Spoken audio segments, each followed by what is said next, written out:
तुम अकेले हो, यही सत्य है। जिससे झंझट पैदा होती है उसे मिटा देने का मन सीधा तर्क है, पर झंझट कभी दूसरे से पैदा होती ही नहीं। झंझट यानी उपद्रव तुम्हारे भीतर ही है, क्योंकि तुम कभी अकेले नहीं रह सकते। तुम्हें कोई साथ चाहिए, सहारा चाहिए। तुम अकेले डरते हो, कोई दूसरा मिल जाए तो फिर निश्चिंत हो जाते हैं। बहुत बड़ा सहारा मालूम पड़ता है कि दुख में, सुख में, जीवन में, मृत्यु में एक दूसरे का सहारा हो, लेकिन अकेलापन स्वभाव है। जिसने अपनी आत्मा का अनुभव कर लिया कि केवल आत्मा ही मेरी है और कोई नहीं, फिर झंझट पीछे चली गई। झंझट का नाम ही नहीं रहा और तुम जहाँ हो वहीं रहना, बाहर जरा भी भागना दौड़ना नहीं। बस आत्मा का अनुभव कर लिया तो फिर अकेलेपन का अनुभव कर लिया, केवल्य का अनुभव कर लिया, कोई संगी साथी नहीं। और यह बार बार किसी से दोहराने व कहने की जरूरत नहीं है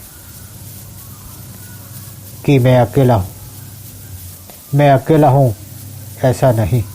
सिर्फ अनुभव करने की आवश्यकता है, समझने की ज़रूरत है।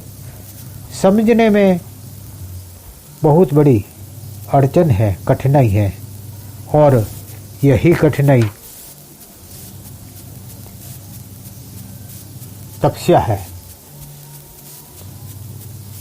भूखे मरना, उपवास करना, शरीर को कष्ट देना, शरीर पर अत्याचार करना, यह सब हिंसा का ही काम है। इसी को हिंसक कहते हैं, क्योंकि आधी दुनिया ऐसे ही भूखे मर रही है। तो क्या सभी सिद्ध हो गए, सभी मोक्ष को पा लिया? तपस्या का इन सभी कामों से कोई लेना देना नहीं। तपस्या का अर्थ है अपने आप को खोजना, अनुभव करना।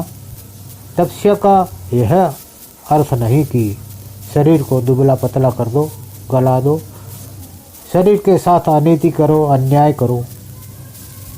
यह सब मूढ़ बुद्धि वालों का ही काम है कि वो इस तरह के कार्य करते हैं।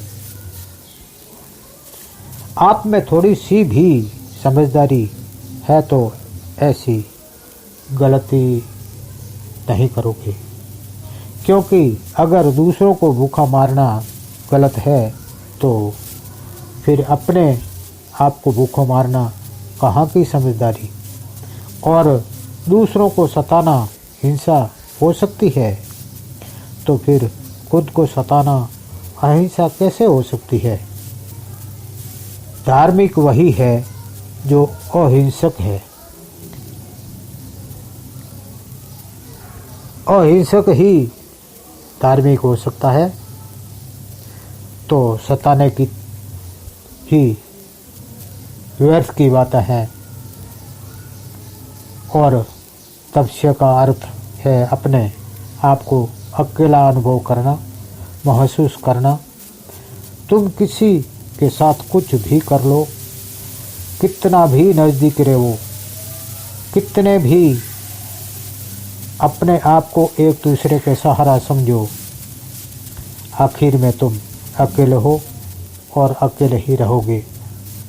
तुमने न जाने कितनी बार जन्म लिया, कितनी बार घर बनाए, कितनी बार शादियाँ की होगी, कितने ही बच्चे पैदा किए होंगे, आखिर तुम अकेले ही रहे हो और जिसने यह स्वीकार कर लिया कि मैं अकेला ही हूँ और इससे रत्ती भर भी फर्क नहीं, यह समझ में आने के बाद चैतन्य आत्मा ही तुम्हारा स्वरूप है, यह समझ में आ जाएगा और कोई तुम्हारा नहीं है। आत्मा कोई सिद्धांत नहीं है कि किताब में पढ़ो और मान लो, समझ लो। आत्मा एक अनुभव है और अनुभव है चैतन्य की तीव्रता का। ऐसे ही जितने तुम चैतन्य के नज़दीक यानी चैतन्य में खोते चले जाओगे, उतने ही आत्मा के अनुभव गहरे होते चले जाएंगे। अपने आप को जरूरत है चैतन्य को जगाने की, प्रक्रिया को जानना, उस विधि को जानना कि वह चैतन्य प्रकट हो जाए, अंगारे सजग हो जाए और आग भड़क जाए। और जिस दिन यह चैतन्य की आग भड़की कि उसी वक्त परमात्मा का आविर्भाव होगा, चैतन्य आत्मा में प्रवेश हो जाएगा। और एक बार चैतन्य आत्मा में प्रवेश पा लिया कि सब दुख, सब कर्म, सब उपद्रव, सारे झंझट सब के सब कट गए। जैसे पुराने कचरे के ढेर में आग से कुछ ही क्षणों में राख बन जाते हैं, बस उसी तरह चैतन्य को पा लिया कि हमारा सारा दुख मिट गया। और उस चैतन्य को पाना ही हमारा लक्ष्य है। उसे खोजना ही हमारा लक्ष्य है। उसी खोज में अपने आप को जगाना है और खोज करके पाना है।